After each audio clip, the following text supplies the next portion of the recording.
Kalau kamu berdoa itu yang tadarruk. Tadarruk itu ya yang sangat sopan, wakuf ya secara diam-diam atau secara enggak berlebihan. Terus hanya ayat innahu la yuhibbul mu'tadin. Allah itu tidak suka orang yang melewati batas. Itu termasuk melewati batas dalam doa karena ada unsur mendikte Allah. Saya memberi contoh tadi. Misalnya kita sebagai cowok berdoa ya Allah saya ingin punya istri cantik, solihah, nasabnya baik, gak pernah cerewet, gak pernah apa. Itu kan nanti nyarinya juga susah. Nanti kalau Allah menjabatkan itu adanya di surga, ning donya ora payu rabi, kira-kira. Nah itu sudah berlebihan. Terus kalau ada ulama mengatakan doa itu mukhul ibadah. Itu maksudnya gini, doa itu bukti kita minta, minta itu bukti kita lemah. Dan merasa lemah itu sudah bagian dari ibadah. Makanya masyhur itu syairnya Abdul Al-Haddad itu. Fadu'ai wabdihali dalilun li kori itu. Jadi saya berdoa itu hanya sebagai bukti saya butuh Allah. Saya sendiri tidak punya kepentingan mustajab apa enggak. Jadi wali-wali yang mengatakan doa itu mukhul ibadah sebetulnya itu malah wali-wali yang dari awal enggak kelintas disembadani apa enggak. Butuhnya dia itu menunjukkan bahwa saya ini lemah. Buktinya posisinya minta. Itu yang dimaksud mukhul ibadah. Tapi kalau kita berdoa terus posisi kita protes. Katanya kamu baik ya Allah, engkau baik. Ternyata enggak juga. Buktinya semua doa saya enggak kamu kabulkan. Wah, ini malah doa kriminal.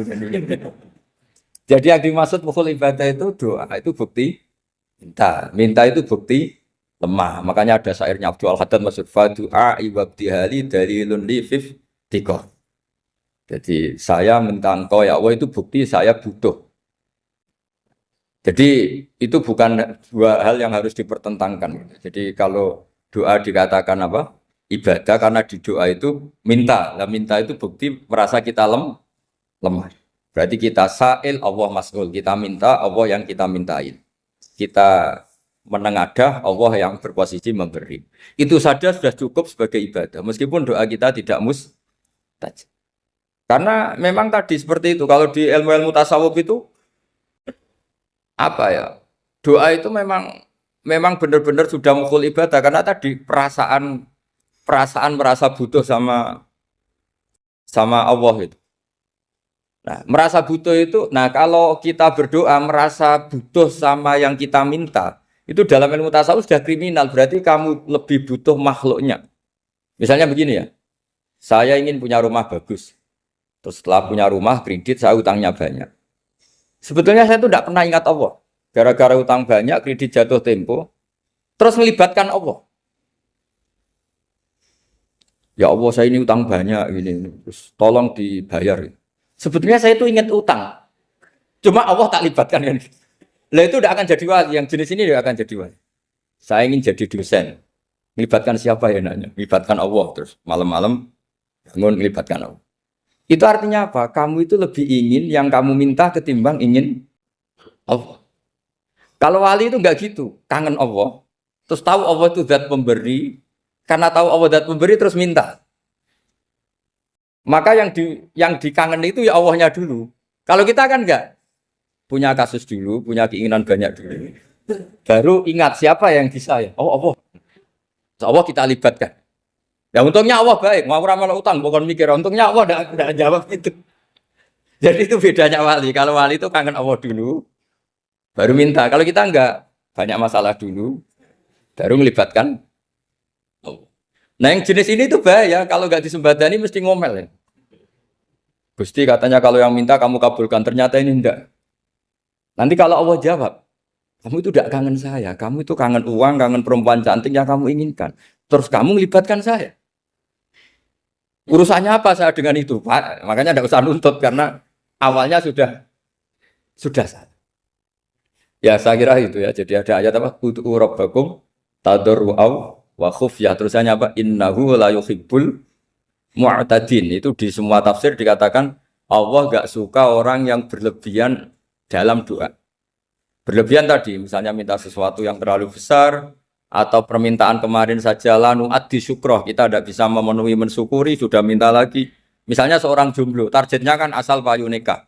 Tapi setelah nikah bayangkan istrinya solihah, tidak cerewet, itu kan berlebihan. Hilang status jomblo saja belum kamu syukuri kok sudah minta macam-macam. Jadi harusnya kan syukur dulu ya. Sekedar laku nikah ini kan ada syukur yang harus seperti jadi dosen juga gitu. Sekedar jadi dosen harus kita syukuri dulu karena menjadi kita tidak nganggur. Itu kan satu harkat sosial yang luar biasa. Jangan tahu-tahu sudah hari kedua cari intensif, cari ini itu, syukurnya aja belum sudah kemana-mana. Lah itu sudah mu'tadin, sudah melebihi apa? Batas. Ya saya kira. Jadi begini ya masalah pendidikan ya. Kalau saya jawab pakai ilmu hakikat saja karena ini keahlian saya. Sebetulnya begini ya, kalau misalnya itu ya subjektif juga, misalnya bilang rata-rata alumni pondok ini sukses, alumni kampus ini sukses, yang ini tidak sukses, itu satu pasti subjektif. Karena biasanya yang diterkenalkan ya yang sukses-sukses. Sama saya punya tetangga dari pondok yang Anda sebut itu kebetulan tidak sukses semua. Itu jantung saya sampai ngeluh. Saya ini gimana kok? Ya, ya sudah seperti itu kan subjektif. Tapi menyangkut pendidikan itu begini ya, menyangkut hasil dari pendidikan itu. Andai kan kita bicara ilmu hakikat, misalnya kita mondok gitu, mondok kemudian jadi orang miskin, jadi orang yang menurut orang banyak tidak berguna di masyarakat. Ternyata kita ini orang yang kelihatan tidak punya karir, tapi kalau malam sujud sama Allah, punya anak niat memperbanyak orang sujud, terus punya ibu yang sakit-sakitan kita rawat, meskipun kita tidak jadi dosen, tidak jadi menteri. Tapi indah Allah itu luar biasa karena berstatus ngerawat ibu, ngerawat anak, ngerawat istri. Nah Islam itu datang dengan jargon-jargon seperti itu. Sehingga Nabi kalau muji itu ada Uwais Al-Qarni, ini orang yang luar biasa. Ternyata dia itu punya ibu lumpuh yang kalau kemana-mana harus digendong. Ketika tetangga-tetangganya berhasil sowan Rasulullah itu Uwais Al-Qarni tidak bisa. Karena setiap ibunya dipamitin mau sowan ke Rasulullah itu sama ibunya nggak boleh. Tapi apa yang terjadi? Justru dipuji-puji Nabi sebaik-baiknya kurun. Kurun itu waktu adalah kurun yang ada Uwais Al-Qarni. Saya punya teman, ini kisah nyata, saya berkali-kali ngisi ngaji di komunitas ulama. Ini mungkin tidak bagus untuk kampus, tapi harus saya utarakan supaya ya kita evaluasi. Saya bilang gini, saya ini jadi kiai itu sering iri sama orang goblok. Orang goblok itu barokah kata saya gitu. Itu kiai-kiai kaget semua karena saya bilang orang goblok itu barokah. Saya beri contoh gini, misalnya saya pinter, terus juara MTQ, juara hafal Quran atau juara baca Quran secara tartil. Ujung-ujungnya saya dapat apa? Hadiah umroh atau apalah, atau hadiah rumah atau apa. Pertanyaannya adalah mendapat. Saya ulang lagi, mendapat. Sementara ada santri yang bodoh, gara-gara bodoh itu dosen UI yang enggak, jadi kiai yang enggak, akhirnya dia jadi pekerja di Korea. Barokahnya bodoh tadi. Karena di Korea melihat orang ateis, akhirnya dia kepikiran bikin masjid. Sebagian gajinya disumbangkan untuk masjid. Ini bodoh pendiri masjid.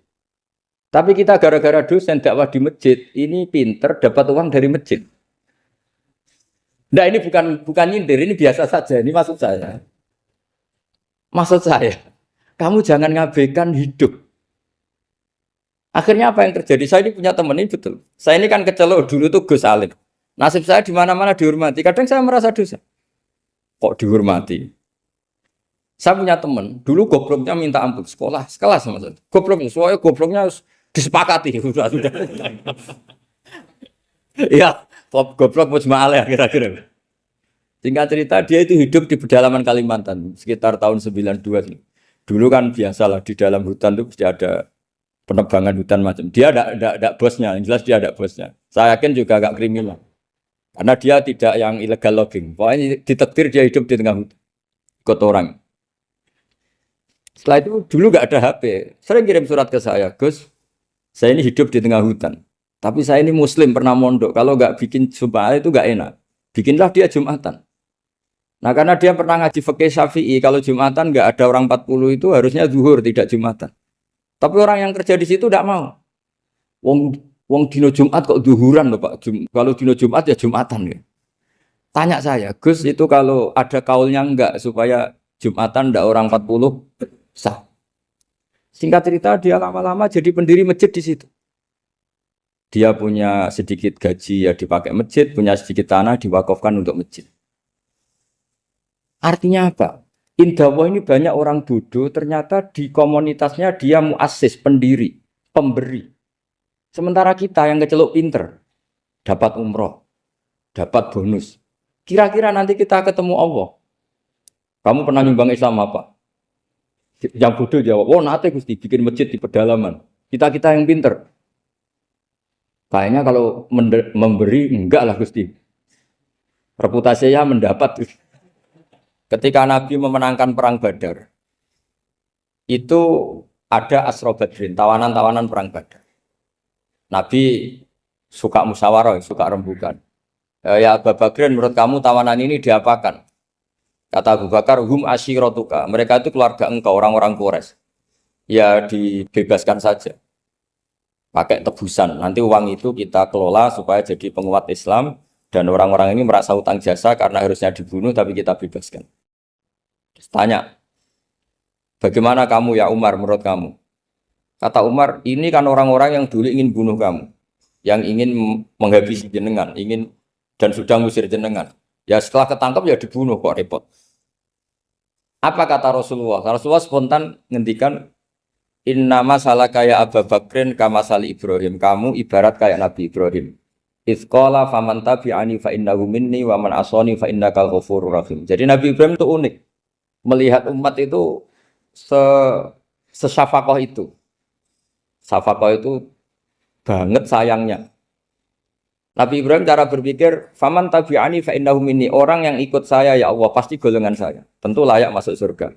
Wa man asani, orang yang mendurhakai saya, fa innakal ghafurur rahim. Engkau Maha Pengampun. Bukan yang mendurhakai langsung masuk neraka, enggak. Engkau Maha Pengampun. Wa masalu kayak Umar kama salin Nuh. Isqala rabbil tadzar ala ardi minal kafirin dajjal. Umar, kamu mirip Nabi Nuh. Inginnya semua orang kafir dihabisin. Ya masyhur kan Nabi Nuh itu enggak ingin ada orang kafir sampai ada banjir tufan. Nah kalau sampean tanya bedanya apa dengan garis keras sekarang? Bedanya ya beda sekali. Kalau Nabi Nuh benci sama orang kafir itu diserahkan yang punya. Sehingga yang punya yaitu Allah yang menghukum dengan banjir bandang. Tapi kalau kita kan kadang kita bertindak sendiri.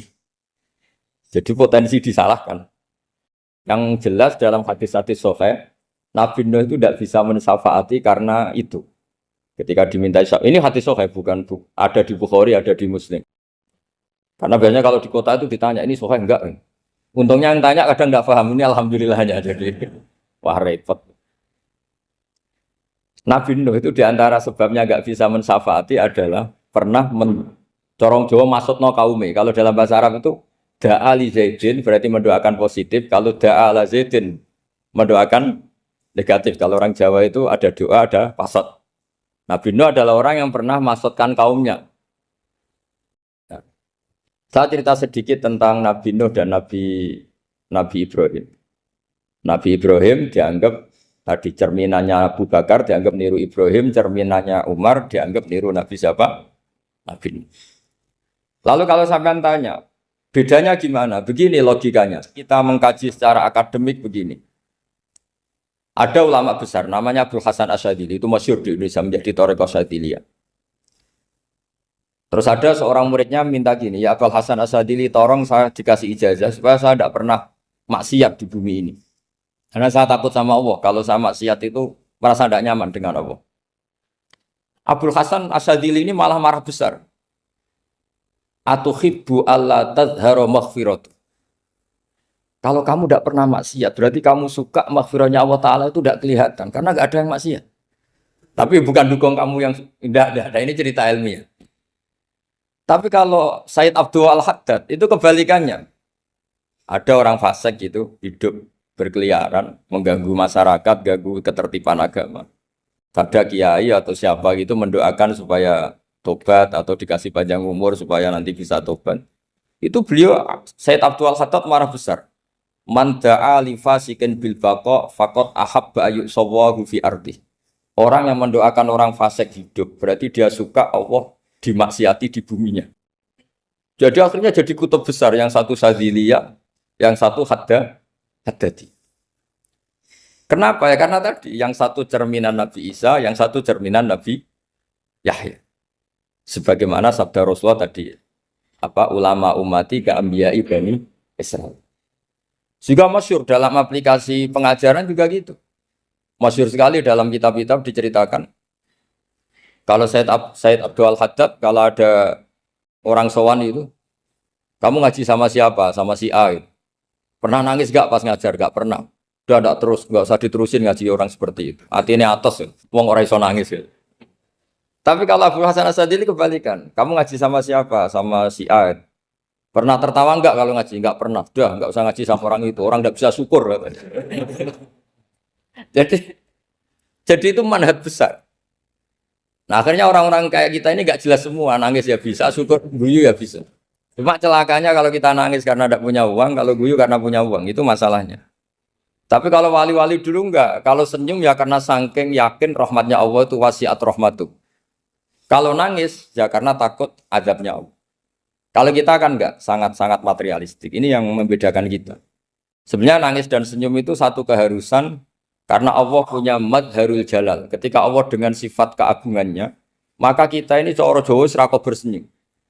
Tapi Allah itu kadang sebagai madharul jamal. Adanya satu keasikan. Sehingga yang merengut itu yang salah. Makanya dalam ilmu tasawuf, kutub wali itu hanya dua. Allah dengan madharul jalal, dengan Allah yang madharul jamal. Contoh madharul jalal misalnya gini. Ketika Nabi Musa ingin melihat Allah, saking kangennya ingin melihat Allah, Robbi arini anzur ilaik. Ya Allah, saya beri hak untuk melihat engkau. Allah dengan jalalnya gini, Allah itu qadim, superior. Tentu gak layak tersentuh barang hadis. Barang hadis itu makhluk. Sehingga ketika falam mata jalla rabbuhu lil jabali ja'alahu dakka wa kharra Musa sa'iqa. Sehingga enggak levelnya apapun hebatnya Nabi ini tetap makhluk. Sementara Allah itu qadim.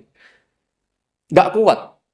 Makhluk yang fana ini, yang profan ini enggak kuat. Enggak kuat menampung zat yang qadim, yang superior. Sehingga gunung pun hancur. Nabi Musa pingsan. Tapi ketika Allah dengan madharul jamal itu Allah dengan keindahannya, dengan kasih sayangnya, memberi hak makhluknya untuk melihat. Nah di sini ini Allah sering ngendikan wujuhu yauma idzin nadhirah ila rabbiha nadhirah. Nanti ada wajah-wajah yang di surga itu melihat saya kata. Tapi apakah betul melihat kayak saya melihat dosen, melihat Pak Rektor, melihat teman-teman itu tidak bisa. Karena Allah itu qadim, sehingga meskipun manusia ahlul jannah melihat Allah, tetap Allah ngendikan la tudrikuhul absar wa huwa yudrikul absar. Karena Allah di balik jamalnya ya punya jalal, di balik jalalnya juga punya jalal. Sehingga selalu di Quran itu diulang beberapa kali supaya proporsional. Nah, kenapa ahli sunnah tetap berkeyakinan Allah bisa dilihat? Logikanya begini. Fa inna kulla maujudin yasihu ayyura. Allah itu zat sing nyata-nyata wujud dan punya eksistensi. Di mana-mana sesuatu yang wujud itu layak untuk bisa dilihat. Lalu pertanyaannya gini, kenapa kita tidak bisa melihat sekarang kok nunggu di akhirat? Karena mata kita sekarang itu profan, fana. Sementara kita setelah di surga, tubuh kita didesain abadi. Ya saya ulang lagi ya, setelah kita di surga, semua fisik kita ini didesain abadi. Tentu karena desainnya sudah abadi, layak melihat zat yang abadi. Tapi pertanyaannya, kenapa tidak bisa ikhatoh, tidak bisa melihat sampai faham, la tudrikul absar? Karena abadi kita itu diabadikan. Sebagaimana surga abadinya diabadikan. Neraka ya diabadikan. Sementara Allah abadi dengan dirinya sendiri, yaitu Al-Qayyum, atau dalam bahasa ngajinya Qiyamuhu binafs.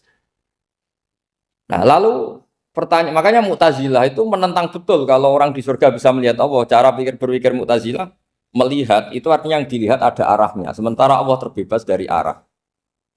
Tapi kata ahli sunnah cara berpikir tidak seperti itu. Melihat itu pokoknya tahu. Nah, tahu karena mata itu karena kita ditakdir tahu itu karena mata. Sebetulnya yang menjadikan tahu itu tidak mata. Ya kalau tahu ya tahu saja, bukan harus pakai mata. Itu cara berpikir ahli sunnah wal jamaah. Jadi saya beri ya bocoran. Kenapa mazhab ahli sunnah itu yang dipilih oleh banyak mayoritas di dunia, jumhur itu. Ahli sunnah itu dianggap pikirannya lebih orisinal. Misalnya ahli sunnah kalau ditanya, kenapa kamu melihat? Ya melihat saja. Kenapa kamu mendengar? Ya mendengar saja. Kesannya itu tidak rasional, kayak orang yang nggak pinter itu. Tapi sebetulnya itu yang benar. Jadi cara berpikir ahli sunnah itu, melihat itu menjadi tahu. Menjadi tahu itu bisa karena mendengar, bisa karena melihat, bisa karena dikasih tahu, bisa karena bersentuhan. Sebab itu di Quran itu ada ayat ala ya'lamu man khalaqa, bukankah zat yang menciptakan itu menjadi tahu. Sehingga kenapa Allah itu selalu tahu? Karena Allah yang menciptakan. Kalau kamu tahu karena mata, sekali itu jauh, maka kamu tidak melihat. Atau kamu sekarang buta, kamu tidak melihat. Atau tertutupi barang itu, maka kamu tidak melihat. Tapi kalau kamu tahu karena kamu menciptakan, maka akan melihat terus. Misalnya saya ini tukang batu. Saya ingat betul ketika saya bangun Monas, itu pulpen saya tak tanam di dalam Monas. Saya ingat betul kalau pulpen saya warnanya putih, tak tanam di Monas 2 meter dari pondasi. Setelah saya pulang ke Jogja ditanya, di dalam Monas ada apa? Ada pulpen. Posisinya 2 meter dari pondasi. Kenapa saya tahu? Karena saya yang menciptakan. Nah, karena menciptakan ini sehingga tahu saya akan terus-menerus. Tapi kalau tahu karena mata sekali barang itu tertutupi, nggak tahu. Misalnya saya tahu jenengan karena dekat sekali jenengan kemana-mana saya sudah tidak tahu. Tapi kalau saya menaruh sesuatu di tubuh Anda, sehingga kamu kemana-mana tetap tahu bahwa barang itu ada di tubuh. Nanti kalau ada yang protes, tapi bisa saja Gus barang itu dicuri orang kemudian Anda tidak tahu. Yang menjadi tidak tahu karena saya sudah tidak menciptakan suasana itu. Selagi saya yang menciptakan, maka akan tahu terus. Nah, tapi karena Allah ini menciptakan semua yang ada di bumi, maka Allah tahu terus. Jika Allah tahu cara bikin kuman, terus tahu bahwa manusia itu punya kuman, kumannya punya organ, organnya juga punya kuman. Terus gak kebayang. Kamu bayangkan kayak, makanya Allah itu kalau cerita sederhana, innallaha la yastahi ayyadriba mathalam ma ba'udatan fama fawqaha. Allah itu tidak malu bikin perumpamaan nyamuk, karena nyamuk itu lebih dahsyat dibanding gajah. Para pematung itu disuruh bikin gajah masih mampu. Bikinkan patung gajah, mungkin masih sanggup. Tapi kalau tak suruh bikin patung nyamuk, nggak usah bikin hidup, patungnya saja sekecil itu. Padahal nyamuk kecil itu punya organ tubuh. Lalu bikinnya organ tubuh nyamuk itu kayak apa? Organnya punya kuman, kumannya punya organ, organnya juga punya kuman. Sehingga orang-orang alim itu baca nyamuk itu lebih jadi ayat Allah ketimbang melihat dinosaurus. Tapi sekarang orang itu nggak tertarik ceritanya. Jadi beda perasaannya orang alim sama orang awam. Kalau orang awam tuh melihat mukjizat kan yang dasar-dasar kayak dinosaurus, gajah, wow gitu. Kalau orang alim nggak, malah melihat nyamuk. Kealiman seperti itu terjaga di umatnya Muhammad, di umatnya Rasulullah Muhammad SAW. Karena ketika umat ini nggak ditunggui para nabi, itu Allah menjamin Muhammad, ulama umatmu nanti punya kemampuan seperti nabi. Tentu tidak dalam keutamaan ya, keutamaan tentu nggak sekelas sama nabi. Kenapa itu terjadi? Karena tadi para nabi ini mewakili sekian. Kalau kita sangat mencintai Indonesia, maka kita akan tegas siapapun yang ingin menghancurkan Indonesia. Itu kira-kira cerminan Nabi Nuh. Kalau kita sangat mencintai Allah, maka kita akan benci sebenci-bencinya sama orang yang mendurhakai. Tapi masalahnya, Allah yang kita cintai itu memaklumatkan diri kalau bersifat ghafur, pengampun. Sehingga kalau kita terlalu kasar, ini kan yang kita cintai bersifat ghafur kok kita kasar. Di sini Nabi Ibrahim. Beliau sangat mantel sekali sama yang durhaka sama Allah. Tapi mau mantel gimana? Zat yang mengajarkan itu bersifat ghafur. Maka kita mau tidak mau. Makanya ada riwayat mengatakan takhallaku bi akhlaqillah. Kamu bertata krama kayak akhlaknya Allah. Akhirnya ya sudah. Kita mau apa coba? Kira-kira kalau kamu mencintai seseorang, itu potensinya kan dua. Protektif.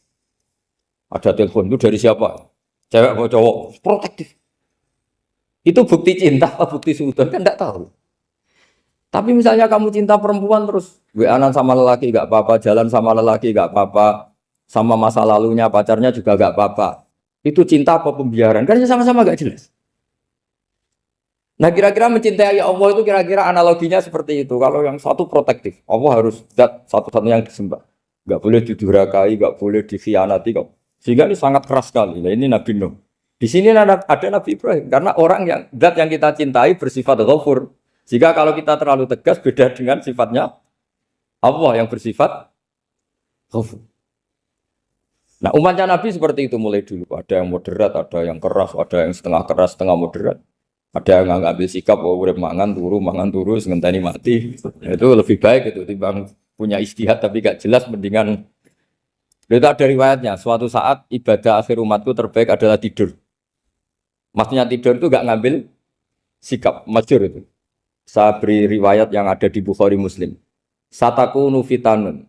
Al-qa'id fiha khairun minal qa'im wal qa'im fiha khairun minal masyi wal masyi fiha khairun minas sa'i.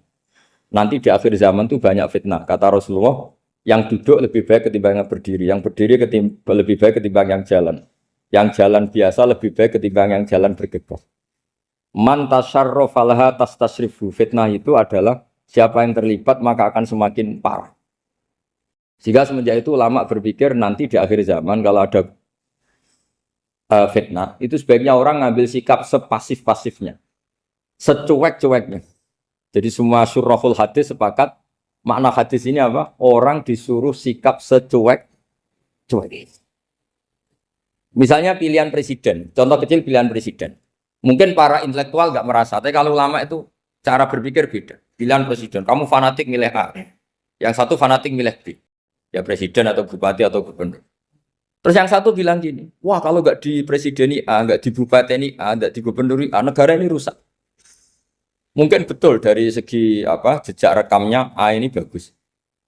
Tapi pertanyaannya secara tauhid, bagaimana Anda menggantungkan kesejahteraan sama makhluk? Kamu nggak pernah terusik begitu kan para intelektual? Itu kan melukai. Bagaimana mungkin Anda menggantungkan kesejahteraan dengan seorang makhluk? Wah kalau di presiden A pasti Indonesia makmur, kalau bupati A pasti Sleman makmur, pasti Bantul makmur. Nah, bagaimana mungkin makhluk yang sedang soleh kamu pastikan selalu soleh? Wong dia makhluk bisa beru. Sementara yang B misalnya fasik, wah kalau dipimpin B pasti rusak negara.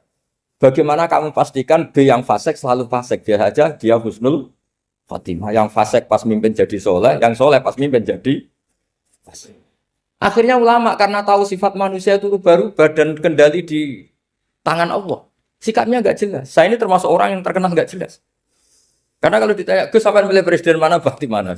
Sanut pangeran sing dadi aku loyalin. Wah, anut pangeran yo kacau. Wah, luwih kacau menan anut pangeran. Ini kan sudah tidak sambung karena pikirannya ulama. Memang nggak beda, cara berpikir ulama itu beda. Bahkan bapak saya itu kalau didik saya itu begini. Kalau meseli saya atau ngirim saya dulu itu kan pakai mes.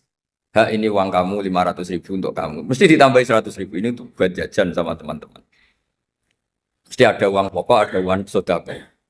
Dulu saya sering tanya, kenapa bapak sangat menghormati teman-teman saya? Kata bapak, kue mondok, aku ra iso nyukupi, sing iso nyukupi ya konco-konco. Ternyata betul, rata-rata anak kuliah atau anak mondok, uang pribadinya kan 8 hari dari dikirim sudah habis. Berarti kan masih 22 hari, kok bisa hidup itu kan barokahnya teman-teman itu. Malah yang agak beling itu 1 hari sudah habis, berarti ada 29 yang bergantung sana sini. Sehingga Nabi dulu cara ngendikan itu unik. Kata Nabi, da'un nasa yarzuqu wahu ba'duhum ba'duh. Menusau barnawa, enggak saling memberi rezeki. Ketika ada collab, Medina itu pernah collab, terus sekarang pernah defisit. Beberapa pakar ekonomi datang ke Rasulullah, ya Rasulullah, sa'ir, tolong dikasih harga standar. Tapi apa jawabannya Nabi? La tusa'iru fa inna Allaha huwal musa'ir. Kamu jangan kasih harga, Allah sendiri yang menentukan harga itu. Terus kata Nabi, kenapa engkau begitu ya Rasulullah? Ini negara harus ditentukan harga karena gini-gini. Kata Nabi, saya tidak ingin ketemu Allah dalam keadaan dolim. Tapi ini tentu di teori ilmu modern ini masalah. Tapi menurut orang modern. Tapi kalau menurut ilmu hakikat itu nggak akan masalah. Misalnya, kenapa Nabi tidak menentukan harga dalam keadaan negara seperti itu? Jawabannya pakar-pakar hakikat. Ya saya ulang lagi pakar-pakar hakikat. Begini, misalnya ada orang menimbun supaya nanti harganya mahal. Terus ditimbun terus sampai nunggu harganya mahal. Lama-lama dia sadar kalau timbunannya nggak ada gunanya karena ternyata orang nggak beli. Nah, ketika orang tidak punya kemampuan beli, yang menimbun juga tidak punya uang. Nah, tapi kalau sampean tanya, tapi Gus nak tuku barang pokok kan kita mati karena kehabisan stok. Itu masalah tauhid Anda. Bagaimana mungkin kamu bayangkan seorang makhluk tidak bisa hidup atau nggak dapat rezeki? Nabi itu orang yang sampai ke derajat hakikat dari tidak pernah bayangkan gitu. Salah sampean jadi orang yang tauhidnya masalah. Sehingga terus bayangkan, wah kalau negara ini kayak, wah kita makan apa? Kalau negara nggak stabil, wah kita gimana? Itu tidak bisa seperti itu. Dulu ketika kita dijajah Belanda, itu kiai-kiai kita, Mbah Hasyim Asy'ari, Mbah Ahmad Dahlan, mondoknya di Mekah. Sampai alim alama, dua beliau, Mbah Hasyim sama Mbah Ahmad Dahlan itu ngajinya sama-sama Syekh Khotib Minangkabau. Cuma Mbah Hasyim lebih menekuni ke Syekh Mahfud Termas, yang satu menekuni Syekh Khotib Minangkabau. Jadi dua beliau itu ngaji di guru yang sama. Mbah saya, buyut saya itu ya sudah mondok Mekah. Zaman dijajah Belanda. Sekarang kita agak dijajah, agak mondok di sana. Buyut saya itu zaman itu sudah haji. Buyut kelima saya. Itu dulu kalau ingin cari tempat yang teduh, itu masuk ke gua. Itu masuk gua itu hanya kepalanya saja. Kakinya masih di luar. Karena gua di Arab tidak seperti gua di sini. Kalau gua di sini kan orang bisa masuk semua. Kalau gua Arab kan hanya apa celah-celah batu-batu besar.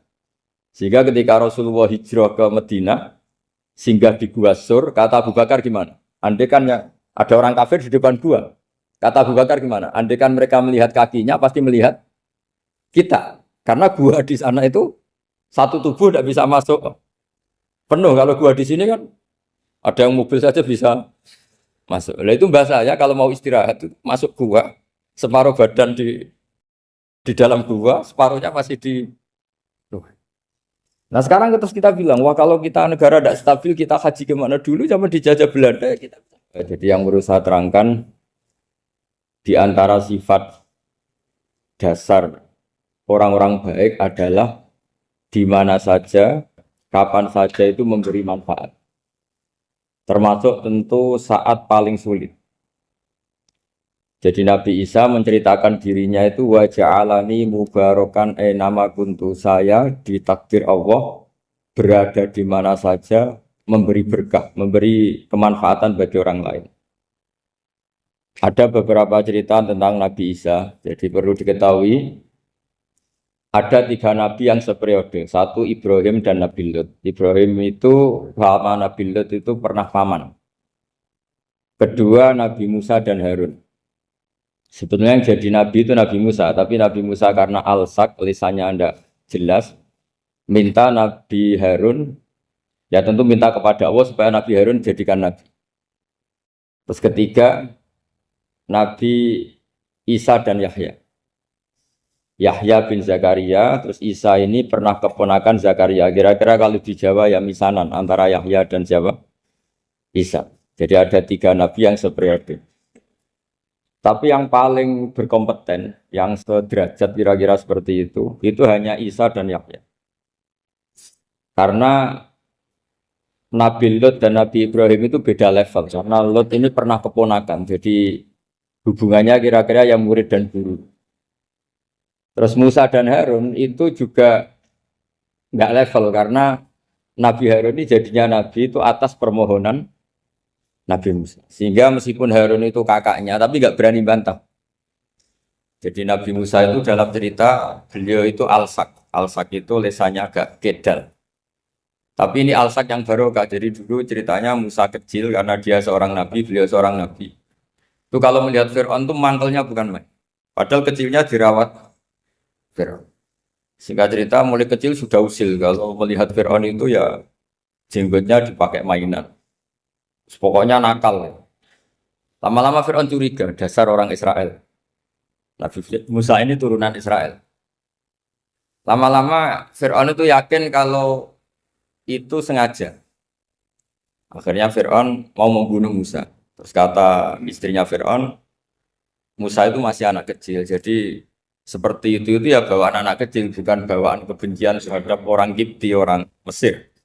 Kalau dalam bahasa kitab kuno Mesir itu Egypt Al-Kipti, makanya disebut Maria Al-Kiptiyah. Kalau orang sekarang bilang Egypt itu bahasa kunonya Mesir itu Al-Kiptiyah. Nah, memang secara bahasa Arab Mesir itu nggak mungkin, bahasa Arabnya Mesir itu nggak mungkin karena Misro itu maknanya kota.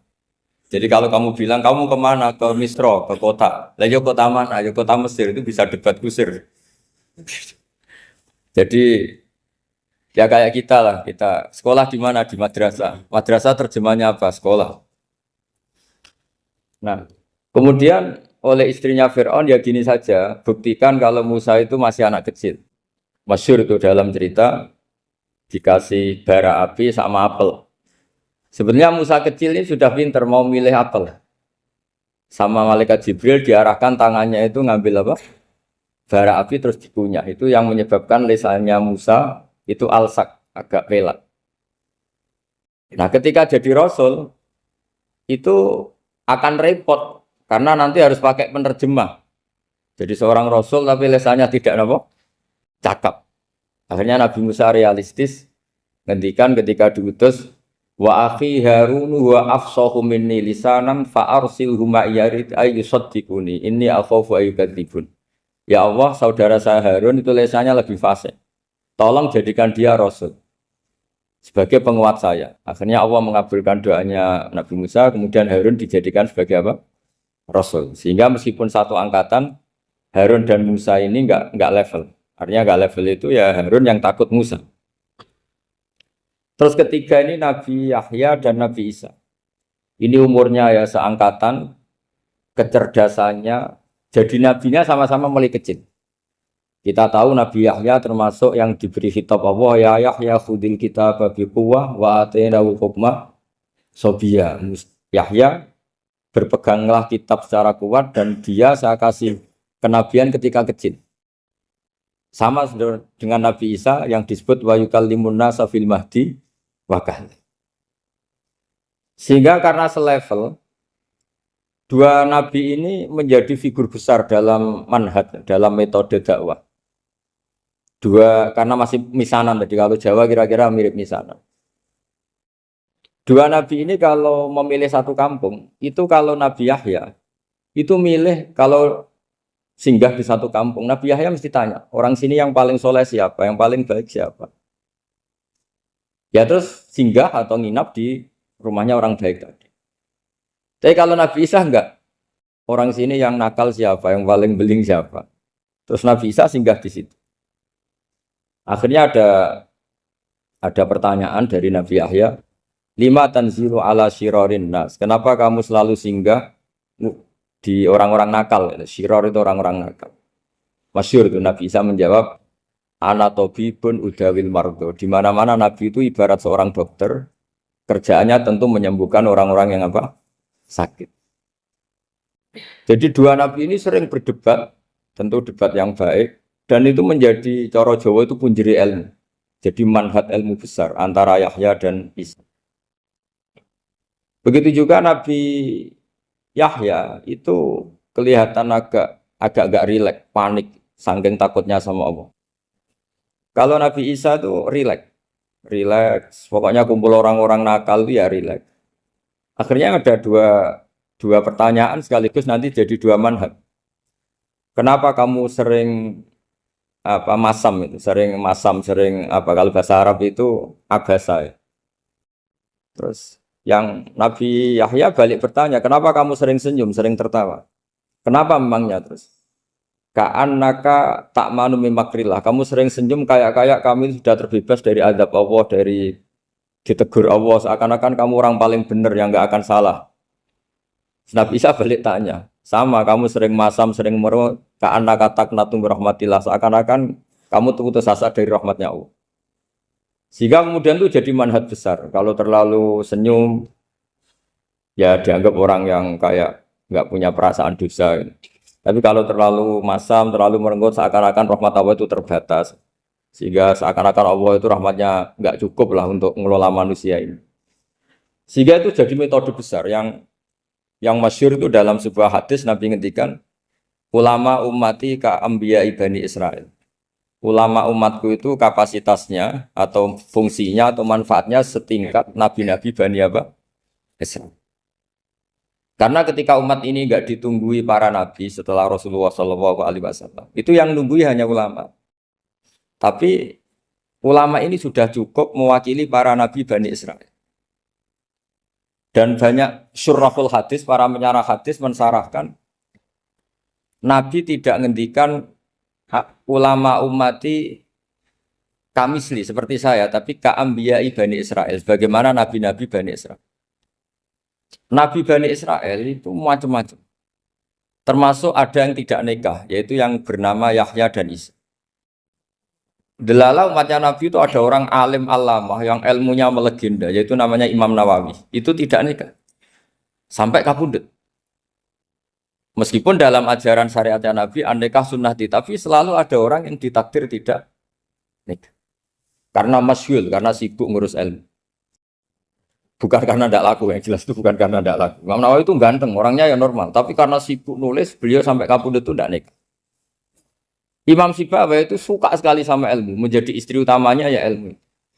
Dia ganteng, Sibawayh itu maknanya tuh apel, dia ganteng sekali, sampai banyak cewek yang senang. Akhirnya dia nikah. Tapi nggak pernah dikumpulin.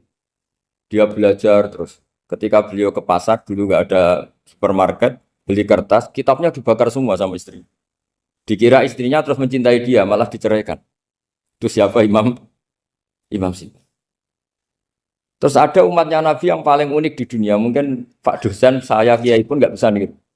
Ada orang tuh ganteng sekali, istrinya cantik sekali. Itu tahu-tahu sudah 10 tahun tidak pernah hubungan suami istri. Karena ketika si suami itu tahu istrinya cantik, itu langsung sholat sujud syukur, sholat terus. Saking senengnya punya istri cantik. Yang istrinya cantik juga solihah, tahu suaminya ganteng ya terus sholat terus syukur. Itu sampai berhari sampai bertahun-tahun. Terus ketika ketemu cocokan, dek kita sudah nikah berapa? Terus dilihat, kayaknya sudah 10 tahun, tapi tidak pernah hubungan. Oh itu nggak kebayang itu. Ganteng sama cantik, kalau jelek sama jelek itu mungkin. Yang satu villa naudzubillah, satu itu kan nunggu rafa saja. Ini nggak ganteng sama cantik. Nah kenapa kualitas ulamanya Rasulullah itu bisa seperti Nabi Bani Israel? Karena agama ini, umat ini sudah ada ditunggui para nabi. Jika mau tidak mau kualitas ulama, alhamdulillah barokahnya Nabi itu berkualitas kayak nabinya Bani Israel. Soal kebahagiaan, nenek moyang pulau jenengan tuh anaknya banyak, dijajah Belanda, jajah Jepang ya nyatanya anaknya banyak. Itu kira-kira bahagia apa enggak?